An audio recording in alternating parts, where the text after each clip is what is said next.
Hello guys, welcome back to our channel. Episode ആരംഭിക്കുമ്പോൾ കാണിക്കുന്നത് നെല്ലിശ്ശേരിയാണ്. നേരെ സേതുമാധവന്റെ അടുത്തേക്കാണ് അനഘ പോകുന്നത്. എന്തായി മോളെ, മാല കിട്ടിയോ എന്ന് സേതുമാധവൻ ചോദിക്കുമ്പോൾ അനഘയ്ക്ക് തന്റെ ചേച്ചിയെ ചതിക്കാനായി തോന്നുന്നില്ല. അങ്കിളെ, ഞാൻ ഒന്നുകൂടി പോയി പൂജാമുറിയിൽ നോക്കട്ടെ എന്ന് പറഞ്ഞുകൊണ്ട് അനഘ പൂജാമുറിയിൽ നോക്കുന്നത് പോലെ അഭിനയിക്കുകയാണ്. തുടർന്ന് നിലത്തുനിന്ന് 2 മാലയും കിട്ടിയെന്ന് പറഞ്ഞുകൊണ്ട് അനഘ പുറത്തേക്ക് വരുന്നു. കണ്ടില്ലേ, എന്നിട്ടല്ലേ എല്ലാവരും എന്റെ ആവണിമോളെ കളിയാക്കാൻ ശ്രമിച്ചതെന്ന് മീരയും കമലയും കൂടി പറയുമ്പോൾ അർച്ചന അനഘയോട് ചോദിക്കുകയാണ്. അല്ല, 2 മാലയും കൂടി ഒരുമിച്ചെങ്ങനെ കിട്ടി? ഇത് കേൾക്കുന്ന അനഘ അർച്ചനയെ നോക്കി അവന്തികയെ കാണിക്കുകയാണ്. തുടർന്ന് സേതു പറയുകയാണ്, എന്താണെങ്കിലും മാല രണ്ടും കിട്ടിയല്ലോ, അത് തന്നെ ഭാഗ്യം എന്ന് പറഞ്ഞുകൊണ്ട് 2 കുഞ്ഞുങ്ങളുടെ കഴുത്തിലും സേതു തന്നെ ആ മാല അണിയിച്ചു കൊടുക്കുന്നു. പാവം ആവണിമോള് ഒരുപാട് അങ്ങ് സങ്കടപ്പെട്ടു എന്ന് സേതു പറയുന്നു. മോളിന്ന് ഒരുപാട് സങ്കടപ്പെട്ടതല്ലേ എന്ന് പറഞ്ഞുകൊണ്ട് സേതു തന്റെ കഴുത്തിലെ മാല ഊരി ആവണിക്കിട്ട് കൊടുക്കുകയാണ്.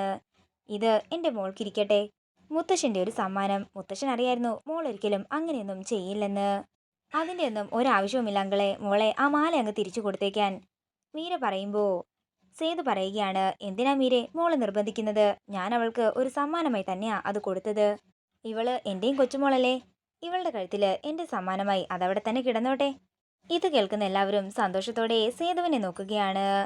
പിന്നീട് കാണിക്കുന്നത് പൂജാവിധികളെല്ലാം ആരംഭിക്കുന്നതാണ്. പിന്നീട് കാണിക്കുന്നത് ധനുഷിനെയും സ്നേഹയുമാണ്. എടോ, ഞാനും കൂടി വരണോ? അവിടെ എന്തെങ്കിലും പ്രശ്നമുണ്ടായാലോ എന്ന് ധനുഷ് ചോദിക്കുമ്പോൾ ഞാനും ആ വീട്ടിലെ മോള് തന്നെയാണെന്നും എന്തെങ്കിലും പ്രശ്നമുണ്ടായാലേ നോക്കാൻ എനിക്ക് നന്നായി തന്നെ അറിയാമെന്നും സ്നേഹ പറയുന്നു. ഒരു കാര്യം ഞാൻ ഇപ്പോഴേ പറഞ്ഞേക്കാം, അവിടെ വെച്ച് ധനുഷിന് എന്തെങ്കിലും അപമാനം ഉണ്ടായാലേ ഞാനത് ഒരിക്കലും സഹിക്കില്ല. അത്രയും പറഞ്ഞുകൊണ്ട് സ്നേഹ പുറത്തേക്ക് പോകുമ്പോൾ സന്തോഷത്തോടെ നിൽക്കുകയാണ് ധനുഷ്. പിന്നീട് കാണിക്കുന്നത് അവന്തിക കൊണ്ടുവന്ന ജോലിക്കാരി മേരി കയ്യിൽ വിഷക്കുപ്പിയുമായിട്ട് അടുക്കളയിൽ നിൽക്കുന്നതാണ്. പിന്നീട് കാണിക്കുന്നത് സ്നേഹയും ധനുഷും കൂടി സമ്മാനങ്ങളും കൊണ്ട് നെല്ലിശ്ശേരിയിലേക്ക് ചെല്ലുന്നതാണ്. അതേസമയം സേതു അവരെ സ്വീകരിക്കുമ്പോൾ നന്ദനും അവന്തികയും പുറത്തേക്കിറങ്ങി ചെല്ലുകയാണ്. നന്ദേട്ടൻ, എന്നോട് ക്ഷമിക്കണം. അത് പിന്നെ അച്ഛൻ അത്രയും പറഞ്ഞതുകൊണ്ട് മാത്രമാ ഞാൻ ഈ പരിപാടിക്ക് വന്നതെന്ന് ധനുഷ് പറയുമ്പോൾ വന്ന കാലിൽ നിൽക്കാതെ നിങ്ങൾ അകത്തേക്ക് ചെല്ലാൻ പറഞ്ഞുകൊണ്ട് സേതു അവരെ രണ്ടിനെയും അകത്തേക്ക് പറഞ്ഞയക്കുന്നു. തുടർന്ന് സേതു നന്ദനോട് പറയുകയാണ്, നന്ദ, ഇന്നിവിടെ ഒരു പ്രശ്നങ്ങളും ഉണ്ടാകരുത്. നല്ലൊരു ദിവസമായിട്ട് ആ കുഞ്ഞുങ്ങളെ അനുഗ്രഹിക്കാൻ അവരുടെ അപ്പച്ചിയായ സ്നേഹയും ഇവിടെ തന്നെ ഉണ്ടാകണം. എന്താണെങ്കിലും അച്ഛൻ്റെ ആഗ്രഹം നടന്നല്ലോ, അത് തന്നെ വലിയ കാര്യമെന്ന് നന്ദൻ പറയുമ്പോൾ നന്ദനോട് പ്രശ്നങ്ങളൊന്നും ഉണ്ടാക്കരുതെന്ന് സേതു വീണ്ടും പറയുന്നു. പിന്നീട് കാണിക്കുന്നത് ധനുഷും സ്നേഹയും അകത്തേക്ക് ചെന്നതിന് ശേഷം കുട്ടികൾക്ക് 2 പേർക്കും സമ്മാനം കൊടുക്കുന്നതാണ്. സമ്മാനമൊന്നും വേണ്ട, നിങ്ങൾ വന്നല്ലോ അത് തന്നെ സന്തോഷമെന്ന് അർച്ചന പറയുമ്പോൾ ഞങ്ങൾ സ്നേഹത്തോടെ വാങ്ങിക്കൊണ്ട് വന്നതാണെന്നും ഇത് സ്വീകരിക്കണമെന്നും ധനുഷ് പറയുന്നു. തുടർന്ന് സേതുവും കൂടി നിർബന്ധിക്കുമ്പോൾ ആതിരയും അർച്ചനയും ആ സമ്മാനങ്ങൾ വാങ്ങുകയാണ്.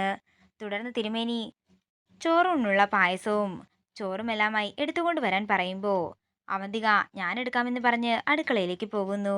അങ്ങനെ അവന്തിക അടുക്കളയിലേക്ക് ചെല്ലുമ്പോൾ പായസത്തിൽ വിഷം കലർത്തുകയായിരുന്നു മേരി.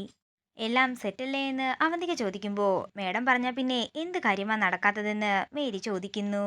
പിന്നീട് കാണിക്കുന്നത് തൻ്റെ കുഞ്ഞിൻ്റെ ചോറൂണിൽ പങ്കെടുക്കാനായി ഒളിച്ചും പത്തും കയറി വരുന്ന ശിവരാമനെയാണ്. പിന്നീട് കാണിക്കുന്നത് അവന്തിക കുഞ്ഞുങ്ങൾക്ക് കൊടുക്കാനുള്ള ചോറും പായസവുമായിട്ട് ഹാളിലേക്ക് ചെല്ലുന്നതാണ്. തുടർന്ന് അർച്ചന സച്ചിയുടെ കയ്യിലും ആതിര സന്ദീപിന്റെ കയ്യിലും കുഞ്ഞിനെ കൊടുക്കുമ്പോൾ എൻ്റെ മോളെന്ന് പറഞ്ഞ് ആതിരയുടെ കയ്യിലിരിക്കുന്ന കുഞ്ഞിനെ നോക്കുകയാണ് ശിവരാമൻ. അതേസമയം ശിവരാമനെ കണ്ട് ഞെട്ടലോടെ നിൽക്കുകയാണ് അവന്തിക. അർച്ചനയും സച്ചിയും നോക്കിയതിനു ശേഷം ജനലിലേക്ക് നോക്കുന്ന അവന്തിക ശിവരാമനെ അവിടെ കാണാത്തത് കൊണ്ട് തന്നെ പരിഭ്രാന്തിയോടെ ചുറ്റും നോക്കുന്നതാണ് കാണിക്കുന്നത്. ഇതോടുകൂടി ഇന്നത്തെ എപ്പിസോഡ് ഇവിടെ തീരുകയാണ്. വീഡിയോ ഇഷ്ടമായെങ്കിൽ മറക്കാതെ ലൈക്ക് ചെയ്യുക, ഷെയർ ചെയ്യുക, കമൻറ്റ് ചെയ്യുക. കൂടുതൽ സീരിയൽ അപ്ഡേറ്റ്സിനായി മറക്കാതെ സബ്സ്ക്രൈബ് ചെയ്യുക.